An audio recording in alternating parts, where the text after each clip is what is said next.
అన్నయ్య తనిఖీల భరణి గారిని వచ్చి మాట్లాడవలసిందిగా కోరుతున్నాను.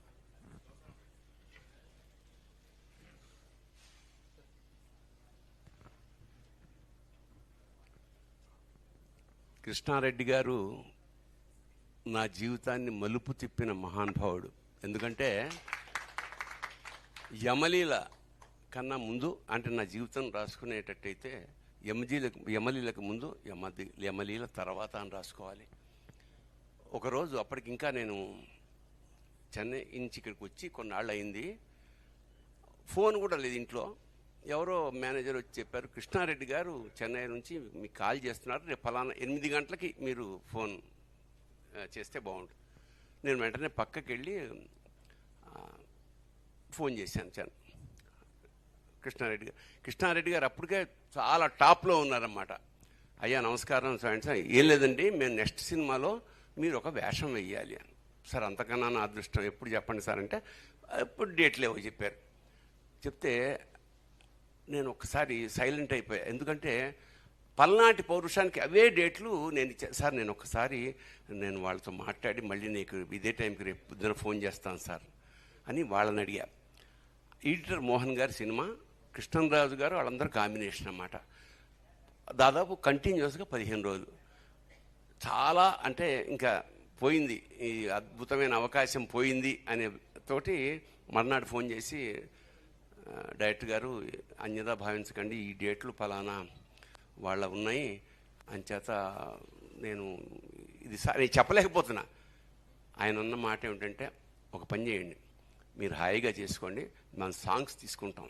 అంతకన్నా ఒక ఆర్టిస్ట్కి జీవితంలో అంటే హీ హ్యాజ్ అడ్జస్టెడ్. ఆ తర్వాత కట్ చేస్తే దాని పేరు యమలీల. సరే, యమలీల షూటింగ్ ప్రారంభమైంది. దివాకర్ బాబు డైలాగులు నేను చెప్తున్నాను, అంతా బాగుంది. క్లైమాక్స్ జరుగుతోంది. సాయంత్రం 6 అయింది. అన్నపూర్ణ స్టూడియోలో అందరూ కుర్చీలేసి కూర్చి టిఫిన్ చేసి డాన్సర్స్ అందరూ లోపలికి వెళ్తున్నారు. నేను అనుకున్నా ఇక మనకి ప్యాకప్ ఇంటికి వెళ్ళిపోవచ్చు అని. సార్ ఏంటి సార్ డ్యాన్స్ ఉందా అంటే అవునండి అన్నాడు. మంచి సార్, అయితే మాకు సెలవు అనమాట అంటే ఏడిచినట్టుంది, మీ మీదే డ్యాన్స్ అన్నాడు ఆయన. నా మీద డ్యాన్స్ ఏమిటి సార్ కట్ చేస్తే ఆ చినుకు అందరితో ఎంత సెన్సేషన్ సృష్టించిందో. డిసైడ్ చేస్తా అన్న ఒక పదం ఒక ఏడాది పాటు మొగుతూనే ఉంది. అందుకని కృష్ణారెడ్డి గారు ఆ సినిమా, యమలీల సినిమా తర్వాత నేను ఆ సంవత్సరం 16 సినిమాలు చేశాను సార్. అంచేత నా ఈ రుణం ఈ జన్మలో అయితే తీరేది కాదు. నెక్స్ట్ జన్మలో ఆయన ఆర్టిస్ట్గా డైరెక్ట్గా అయితే ఆ వేషం అలాంటిది ఏదైనా జరగాలి. ఏదైనా సార్.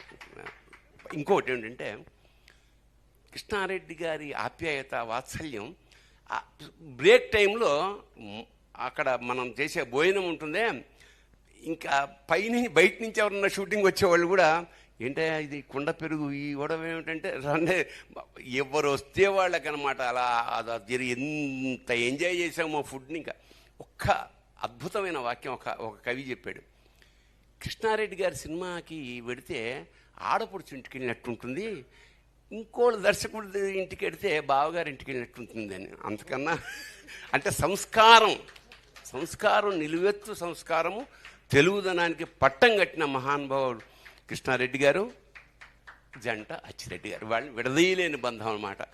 మీకు 10 కాల ఆయురారోగ్య ఐశ్వర్యాలు, అఖండమైన యశస్సు. మీరు ఎప్పుడూ బాగున్నారు, ఇంకా బాగుంటారు. శుభం భూయాత్. శివోహం. న్యూస్ అన్నయ్య, వచ్చే జన్మ దాకా వెయిట్ చేయవసరం లేదు. ఈ జన్మలో already you are the director and he is the artist. కొడితే ఇది ఈ లైఫ్లోనే కొట్టచ్చు. ప్రముఖ నిర్మాత, డిస్ట్రిబ్యూటర్ మల్లిడి సత్యనారాయణ రెడ్డి గారు వారు బొకేతో సత్కరిస్తున్నారు.